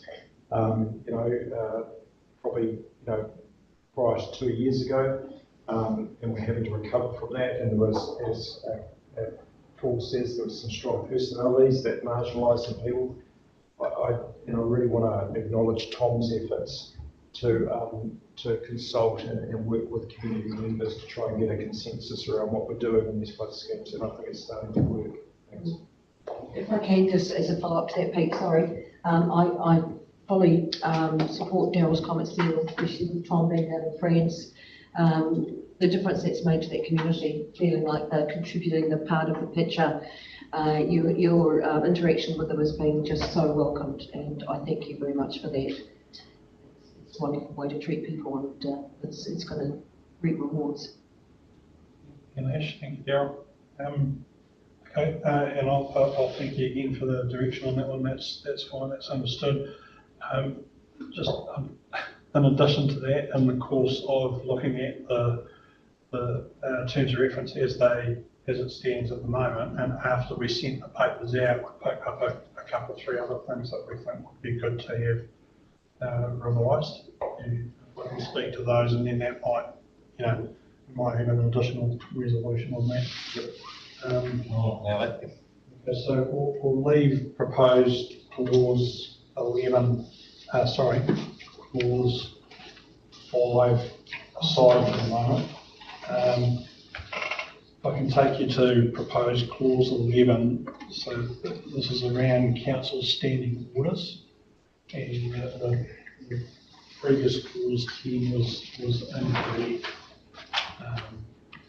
Our standing orders don't allow for a casting vote, so we need to correct that clause there.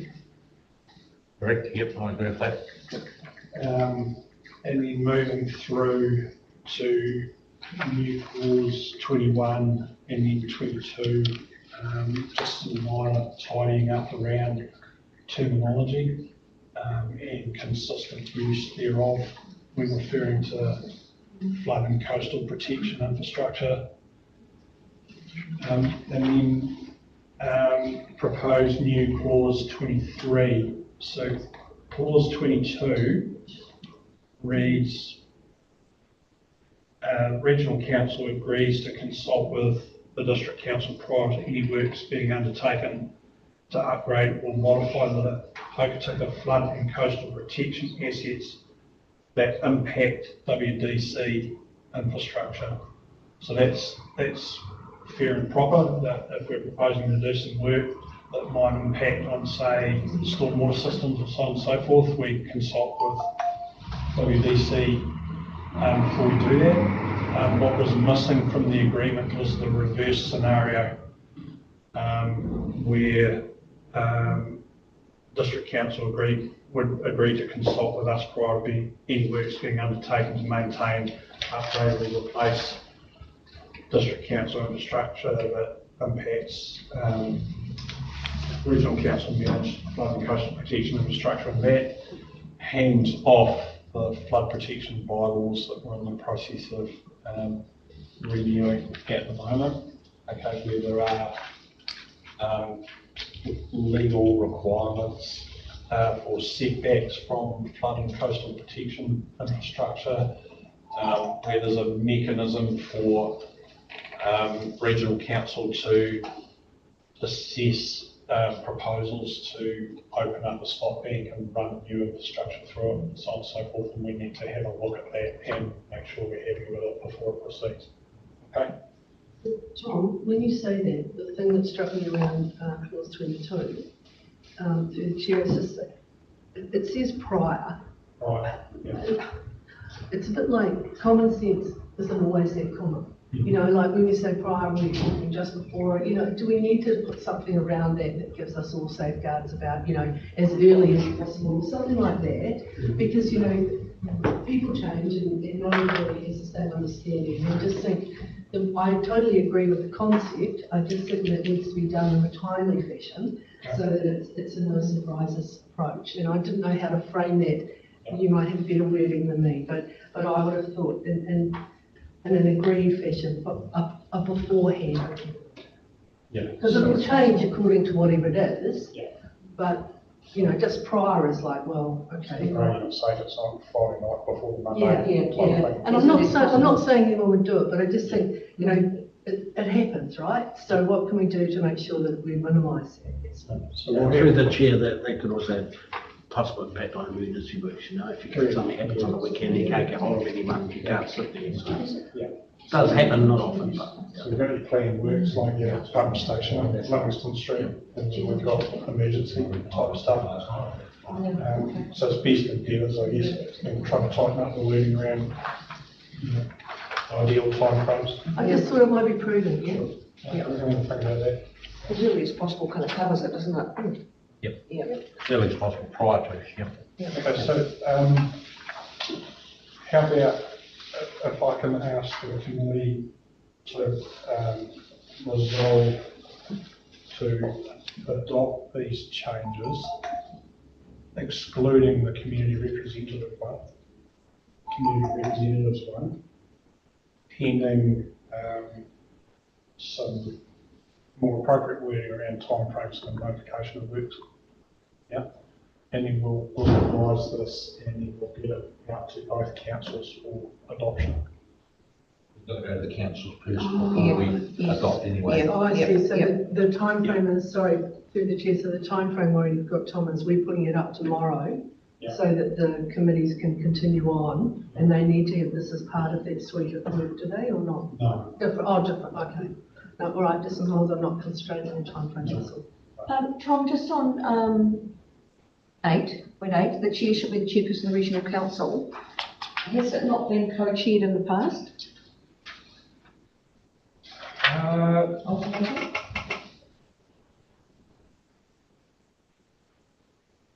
Okay, so yeah, what Meryl's just advised me is that not so that we've been able to establish, although no, we do that differently for both Greymouth, Greens and Westport, where the chair alternates. Yeah. Well, actually, it wasn't that long ago when we had an independent chair in Westport, actually. So again, it's all different. Okay. And I agree with me, Les, it does, it works well if it's alternated, you know.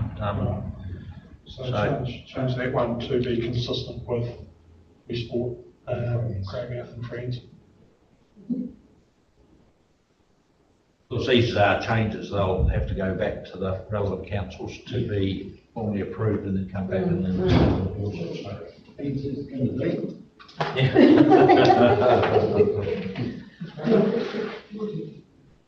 And I agree, the one about on 11 too, that's a much better decision than having the casting vote. That's never been one, so that's otherwise specify the agreement committees should use the current standing orders. Unless we were to achieve consensus decisions wherever possible. No, I'm happy with that. So I'll put it to the council then, just as everyone happy to then endorse those changes, excluding the 2 community representations, and that's going to go back to the 2 council levels. So all in favour? Yep. Against? Paul, can I speak to it? Yeah, sorry, I'm a bit late on, Yeah. on that, but I was just going to comment on that report 23. The, how will that affect the, I think Helen was heading down that road before, how will that affect, for instance, plans that the Western District Council might have to beautify the Hokitika seafront with plantings, etc.? Does that mean you have to get the agreement from the regional council first before do anything? I don't have my head around the specifics of how the bylaw is intended to work and what the triggers are. So we didn't intend to speak to this, didn't we? So perhaps I can help you. So West Coast Regional Council in days gone past did have a bylaw around its flood protection assets. And first and foremost, the bylaw is a law that says you can't dig them up without telling us or seeking our approval, right? You can't go and dig them up. But also, we don't want any excavations and things within certain proximities of the flood bank either, because that actually can create also seepage and piping problems and all those sorts of things. So we're actually doing the work on a new bylaw, and we have to come out through a special consultative process under Local Government Act across the whole of West Coast for that. And I can assure Westland District Council, as with all the other district councils and other farmers and that sort of thing, that we'll be very happy to present to you on what that is saying and receive your submissions on that. But I think that's the best way to handle it. Through the chair, sorry, I think I'll probably the reason I asked was, Tom, and I thought it was just sensible. If I think part of the presentation was talking about how you could do good planting on the top of the wall, and I just thought it would be sensible that both the district council, if it was doing the planting, and the regional council would have discussions, so we put the optimum type of planting that was there. And if that's going to be, I mean, we'd be really, I'm sure that probably already happens, but if we could maximise that so that we've got more opportunity, I'm happy, Darryl, if that fits into the bylaw, but that's all I intended. I wasn't trying to... I think you're 100% right, so we should probably minute that and we'd be really supportive of that, but happy to do through the consultation if you want to as well. Because even with that, you could put, any development or planting or development work within X amount of distance to Rockpool or whatever, must be under consultation with regional council, because we don't want to go and plant anything that shouldn't be there either, and you don't need an abundance of self-seeding plants either, because it's only going to feed into damaging the rockwork. So I think it's a good protectionism to have in there. Well, there's another thing as well, and that's also the maintenance of the walls. So you actually need to get heavy machinery along the top to be able to place rock and replace. So that's been a problem, well, not, an issue we've had to address at the Greymouth one too, because you can't, people want to put things on the wall, whereas you need access for maintenance and the like. So let's cover it off in that bylaw that it, it's all in there. Yeah, cool. Awesome. Yeah, just because we're looking at the, through the chair, been looking at CBD long-term plan, and one of the things that fell out of that was the developing like a boulevard, and that would include some plantings, but it wouldn't be the extent of planting right on top of the seawall, that's for sure. But but it'd be near to it, but that could, as long as that can be worked through, that's no problem. As for the self-seeding, no one wants that anyway, just spray it. Because he Solvent's sorted out. now. Just integrate it, they're upset. Right, any further discussion on this item? Tom, do you want to? Clarify, so clause 20, the way it reads at the moment is without limiting the ability of the committee to recommend the most appropriate arrangement for works and funding, WDC shall be responsible for all works and funding relating to amenity management, including grass, sowing and mowing, any gardening, beautification and public access management, management and maintenance of WDC assets, store management and more course of business, including maintenance of dwelling pipes and operation. So, the principle, what's intended here is regional council manages riverside or coastside, and we try and keep vegetation off of that. As Councillor had she had it says we need access along the top, so that needs to remain clear. Land side, providing us not compromising the structural integrity of the stock bank or the flood protection, the coastal protection of the seawall. Then that's beautification, so the landscaping in behind, landward of the seawall here. I'll have a chat about it, what's proposed, and that can be used to help with the coastal defences as well. I would just make a recommendation, Tom, that because we never know who's going to be sitting in my seat or Pete's seat or anybody else's seat in the future, that you need to sort of make those things crystal clear in the bylaw to give yourselves that protection going forward. So bylaws, TOR, and then I think there's a level of detail that needs to be an operational level of detail between regional council and district council. Right, who's doing the mowing, who's clearing veg on the side of the stock, so on and so forth. And we sort of start with opening that conversation up with Great District Council and talking about an MOU with them as well to cover that off. So it's not appropriate in here, and the bylaws are appropriate to a certain level. Right. Right, is there any, last item, is there any general business discussed today? General business. I'd just like to say just a thank you, and Helen, you've actually thanked Tom, but look, Daryl, Tom and the team that have been looking after this and working collaboratively with both the councils together and the staff. I think it's miles ahead of where we were 3 years ago, and long may it live. I hope we have a good collaborative work relationship going forward, and these schemes get completely finished and give our towns the protection that they rightfully deserve. So that's my comments. Thank you very much to everyone for their input in the last 3 years. Right, no further business. We will close the meeting at 4:08. Thanks everyone for attending.